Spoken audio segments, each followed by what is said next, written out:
The Kim dynasty in North Korea began with Kim Il-sung. Kim Il-sung was the first official leader of North Korea that ruled the country for several decades. Kim Il-sung was born on April 15, 1912 AD in Myeonjeondae near Pyongyang, Korea, and went to become a guerrilla fighter against Japanese occupation. Kim also fought with the Soviet Army during World War II and returned to his home region to become leader of North Korea, soon starting the Korean War. He was elected country president in 1972 AD and held the position until his death on July 8, 1994. Kim Il-sung was born named as Kim Song-ju in Myeonjeondae near Pyongyang, the present-day capital of North Korea, on April 15, 1912 AD. Korea was annexed by Japan 2 years before Kim's birth. His parents escaped to Manchuria in the 1920s to flee the Japanese occupation of Korea.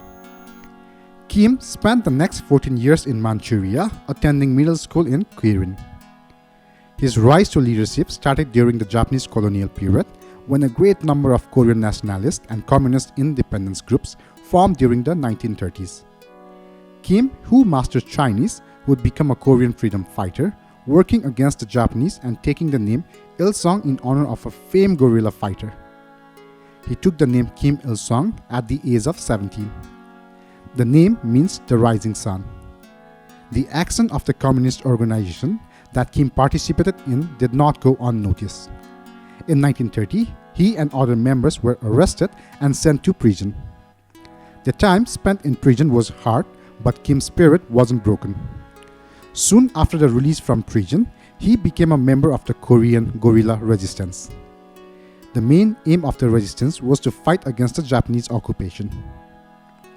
In 1934, Kim quickly rose through the ranks and became the commander of the guerrilla army troops. 1 year later, he was appointed a member of the United Army under the command of Chinese Communist Party. Soon after that, he was promoted to the commander of the 2nd Division, consisting of 160 men. In 1936, he became the commander of the troops that were known as the Division of Kim Il-sung.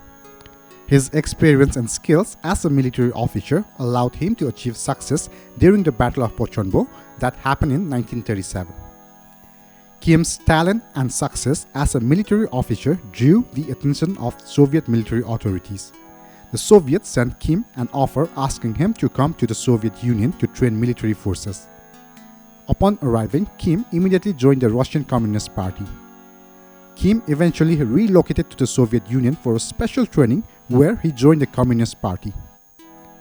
Kim remained in Soviet Union from 1940 until the end of the World War II, during which he helmed a unit within the Soviet Army. Kim and his first wife, Kim Jong-sok, had their son Kim Jong-il during this period as well. During the course of World War II, Kim was appointed the major officer commanding the Korean troops that were part of the Soviet Army. In 1945, after the Soviet Union declared war on Japan, the United States bombed Japan at Hiroshima and Nagasaki, severely weakening the Japanese Empire. The Soviet Red Army entered Japanese Korea and captured Pyongyang. By the end of the war, Korea was divided between the Soviet Union and the United States. The northern part of the Korea was occupied by Soviet Union, while the southern part was occupied by the United States. The north, controlled by Soviet Union, gave power to the communists. The south, controlled by United States, empowered the capitalists.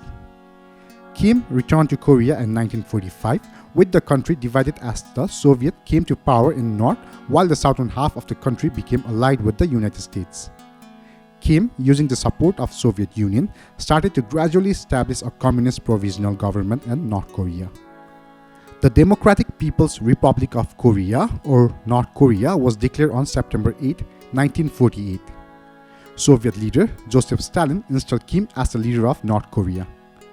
The southern portion of the Korean peninsula declared itself the Republic of Korea, or South Korea, in retaliation.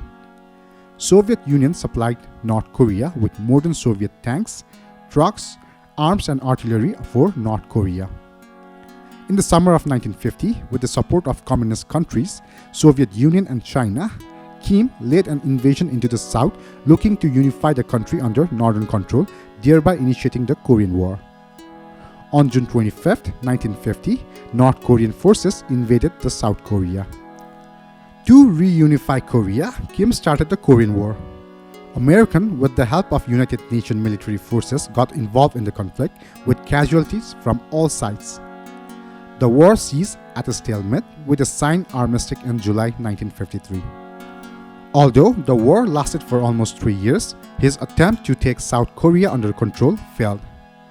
Its consequences were quite serious because Kim nearly lost control over North Korea. Kim Il-sung was lucky to have Chinese forces on his side since the Chinese army helped him to prevent the invasion of the United Nations force to North Korea. The Korean War gave Kim Il-sung an excuse to tighten his control on his party and in North Korea. He brutally purged his government of enemies. People who were against him were sent to concentration camps where many were executed. Several million Koreans fled Kim Il-sung's dictatorial regime. After that, North Korea became a secretive society, largely closed off from the outside world except for its allies with China and Soviet Union and their satellites. Kim Il-sung's country was devastated by the Korean War. He sought to rebuild its agricultural base by collectivizing all of the farms and to create an industrial base of state-owned factories producing weapons and heavy machinery. In addition to building a communist command economy, he needed to consolidate his own power. Kim Il-sung put out propaganda celebrating his exaggerated role in the fighting the Japanese, spreading rumors that the UN had deliberately spread disease among North Koreans and disappeared any political opponents who spoke against him. Gradually, Kim created a country in which all information and misinformation came from the state and citizens dare not display the slightest disloyalty to their leader for fear of vanishing into a prison camp, never to be seen again. To ensure docility, the government would often disappear entire families if one member spoke out against Kim. After the 1953 armistice, Kim moved to straighten his hold over North Korea. He centralized government power, purged the Workers' Party of Korea of his opponents and positions himself as the center of an intense personality cult. Known simply as Great Leader, Kim's countrymen came to revere him as an almost godlike figure. Kim's regime closed North Korea off from the rest of the world. Foreign trade, travel, and culture were outlawed, while diplomatic relations were confined to China, the Soviet Union, and other communist countries. North Korea was known as a highly controlled, oppressive country whose people were allowed no contact with the West. Under a propaganda-based social fabric, Kim aimed to foster the concept of economic self-reliance and came to be known as Great Leader. In 1972, he ordered a new constitution to take effect, making him the permanent president of the country. Prior to this, Kim had been an unelected leader. He was elected president of the country in late 1972, taking on a domestic policy that focused on militarization and industrialization. The means of production were controlled by the government and food prices were fixed instead of being allowed to rise and fall like in a market system.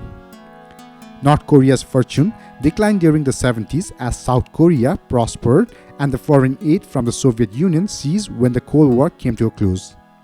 With concern about North Korea's nuclear program mounting, former US President Jimmy Carter met with Kim in 1994 to talk about the possibility of aid from the West in exchange for a halt in the country's weapon program.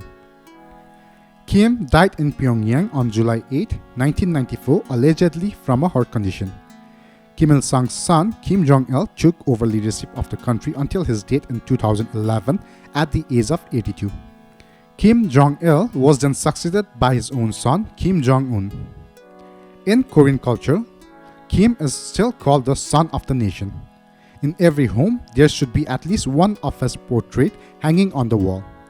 The pictures of Kim can also be seen near subway stations, at railway stations, on the walls of many shops and many other buildings. Persons who dare to spoil his portraits are criminally liable. There are as many as 500 monuments of Kim on the territory of North Korea. The books and articles written by him are to be read by students studying at universities. Often the quotes from his books are learned by heart. The day of his birth, 15th of April, is the official holiday celebrated by all citizens of North Korea. People living in the country worship Kim Il-sung and often call him a hero. Truth be told, this phenomenon did not disappear even after his death. He established one of the world's most powerful cult of personality known as the Kim dynasty or Mount Paektu bloodline.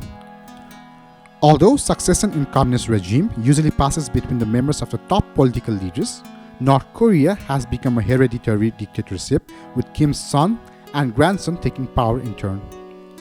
Kim Il-sung was a strong leader that managed to establish absolute power in North Korea and forever change the life of its citizens. He was a legendary guerrilla fighter battling to free Korea from Japanese occupation in the 1930s. He went on to start the Korean War and established North Korea as the most controlled society on earth. Thank you.